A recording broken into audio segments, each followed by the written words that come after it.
Hey guys, so it's Emmy here. So I was trying to record myself working on a script, but then I went down a rabbit hole of talking. I don't think I put that password in right. Sorry, I was trying to log onto my school account on my Chromebook, cause there's a story that I actually wrote when I was in 8th grade. It's kind of like a what-if scenario, like from Super Danganronpa Another 2. Let's hope it's still on here, because I don't know if it's still on here. It should be. I don't really delete my essays for school. And if I do, it's very rare that I do. Because, I had to write an essay on Beethoven for band last year, and I still have that. Hell, I still have my auto essay, because I had to make an auto essay. Where is it?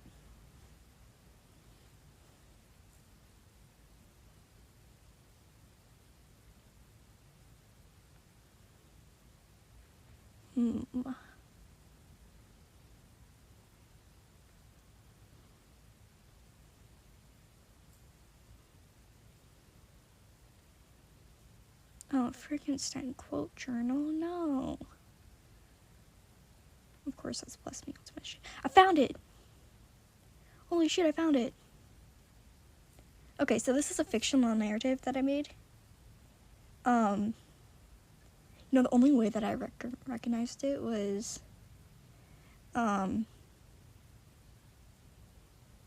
because my English teacher at the time made me, highlight everything, like dialogue, adjectives. But I wanted to read this story because, how many pages is this story, by the way? Oh, it's only 3, okay. So hopefully it's not that much that I have to read.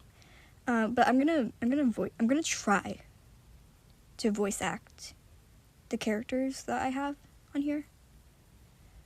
And I'm gonna put this right here.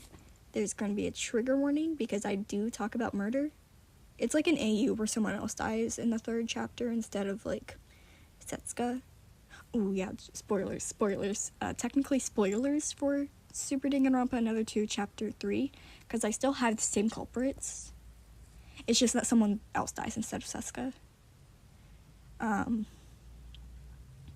then since Sora was like the protagonist, I have Teruya the protagonist. Because like he switches over to be the protagonist. So yeah, I'm gonna start reading now before I run out of time. Okay, so this is called The Trial That Decides Life and Death. I walked into a dingy elevator alongside everyone else that is still alive. My mind continues to flash back to the gruesome murder scene I found earlier. Sora, she didn't even know who she truly was. She didn't even know her own ultimate talent. We both had our memories erased. The elevator soon made a loud noise and stopped moving. I began to walk to my podium. I was mentally preparing myself for the torture I was about to face. Who knows if I'll make it out alive to see my friend Tsurugi Kinjo again. I stood next to my enemy, Mikado Sanoji, silently hoping that he was the culprit, so he could just die in a hole already. But I highly doubt that Mikado was the culprit. It would have been too obvious. So, where should we start? Aroha Nijue asked. What if we start with talking about the time when Sora died? Then we can see who has alibis for those times so we can narrow down our list of suspects, I suggested. I agree with Terry. If we figure out when Rara died, then we would be able to narrow down the suspect list, Setsuka said. Teruya, your idea is smart, but the time of death is completely unknown, Kanade mentioned. But we have Shobai. He should have the ability to determine when Sora's death occurred, I replied as I glanced over at Shobai and noticed he was sleeping. In all honesty, I honestly don't get how he can sleep when his life's on the line. I thought he cared about it, Mikado said with a small smirk. I felt the need to kick Mikado, but I would technically be breaking the rules if I did that. Nobody spoke for a moment, and then Eventually, Nikkei was getting tired of the awkward silence, so he shoved Shobai in an attempt to wake him up. Nikkei succeeded in doing so. "What do you guys want? Can't you tell I'm trying to sleep here?" Shobai said while giving everyone in the room death stares. "Can you help us out instead of sleeping? We're trying not to die and you're not helping the situation," Nikkei yelled. "Well, I'm awake now and you're wasting my time. What do you want?" Shobai yelled back. Did you investigate the body?" I asked. Shobai paused for a moment. "You really are a stupid palm tree if you have to ask me that, but to answer your question, yes," Shobai said while smiling. Mikado started dying from laughing when Shobai called me a stupid palm tree. First of all, I'm not a freaking palm tree. Second of all, were you able to determine the time of death? I asked Shobai. Apparently, my accent slipped again, and that made Mikado laugh even more. It doesn't help that Mikado's right half of his face is emotionless, while the left side is literally crying from laughing so hard. I think Mikado is dying," Aroha said. At this point, Mikado was on the ground. "Just let him die. He's useless to us anyway," Yuruko said. We eventually got Mikado to calm down, and we got back to discovering who the culprit was. Alright, so to answer the palm tree's question, no, the body was too messed up for me to tell exactly when Sora died, Shobai said. We continued to talk and talk and talk, and as a result say that Kanade Otonokoji was the culprit. After all, most of the evidence pointed to Kanade being the culprit. We were all about to start voting before I said something. Wait, I feel like there's something we are missing. I said, "I just want to leave already," Hibiki whined. I sighed. Look, I also want to leave, but what if we're dealing with more than one culprit here? There's still plenty of evidence we haven't used yet. I said, hoping that someone would agree with me. Palm tree's onto something. I was actually thinking the same thing, Shobai said. Then who is the other culprit? Obviously Kana is one of the culprits, but who would be the other one? Setsuka asked. That was a terrible Setsuka impression, I'm gonna admit. I thought for a moment. Hibiki That was not a Teruya impression. Hibiki Otonokoji is the other culprit, I said while glancing at both Hibiki and Kanade. Kanade was looking like an absolute demon.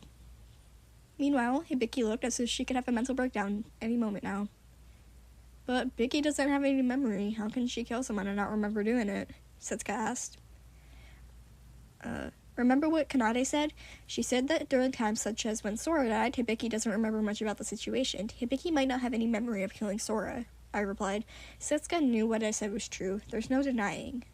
I could clearly tell that Setsuka didn't want to believe it. I didn't want to believe it either. Alright, nice theory you got there, palm tree. But there can't be two culprits. Even if Hibiki helped in some way, that would make her an accomplice, not a culprit, Mikado said with a smirk. What if Hibiki and Kanade killed Sora at the same time? It's not an impossible theory, I suggested. Well, if they fail, then there would only be one culprit, and we could be climbing down a hole that we can't get out of, Shobai said. But they wouldn't fail. I found an unused bottle of medication while investigating the pool. They could have been using that on Sora until they were able to perfectly stab her at the same time, I said. We all agreed that Hibiki and Kanade were both the culprits, and we finally voted to end the class trial. We ended up voting correctly. I'm actually thankful that I had said something earlier, or else we would all be dead meat. Setsuka then asked Kanade how she was able to convince Hibiki to murder Sora. Kanade then on a rant to proudly explain how she's been turning Hibiki into a puppet ever since she was 4 years old. Hibiki told me that she loved her dog Shiro more than me. Later, when Hibiki and her mom went out, I got rid of Shiro, if you catch my drift, Kanade said with an evil smile on her face. So you killed the dog? I asked with horror on my face. Yep, then I proceeded to kill or injure 60 more people, all because they interacted with Hibiki, including my parents, Kanade said with a cheerful voice and smile. I slowly backed away from Kanade. I suddenly felt insanely terrified of Kanade now. Kanade and Hibiki got executed, with Kanade dying with a smile on her face for some weird reason. After the trial, I walked back towards Satsuki Land, which is the island where the murder occurred. The carnival music was still playing when I walked onto the island. I walked up to the shop, picked up a clown plushie. It felt soft and fluffy. It was a plushie that resembled my dead friend, Satsuki Uranami. All the memories of her death suddenly came flooding back. I immediately grabbed my friend Haru's goggles and held the goggles of the plushie close while tears started rolling down my face. I sat on the ground and just had a complete mental breakdown. After about an hour, I stood up and decided to head back to my dorm before the nighttime announcement. I walked to my dorm room with the plushie and goggles so I could continue crying about the deaths of all my friends. And with all that, that is the end of the story.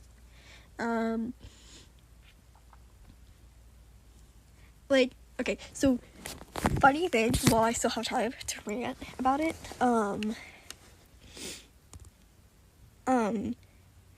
I literally had to cut down some of this.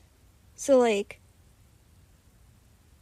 because, for the project, because my teacher was like, oh, it can't be more than 4 pages, and I'm like, that is fucking stupid, because that's limiting our fucking creativity, and yeah, it's annoying, but yeah, that's basically the story that I wrote in 8th grade. I actually have another one that I wrote, and I'll make a separate video with that, so yay!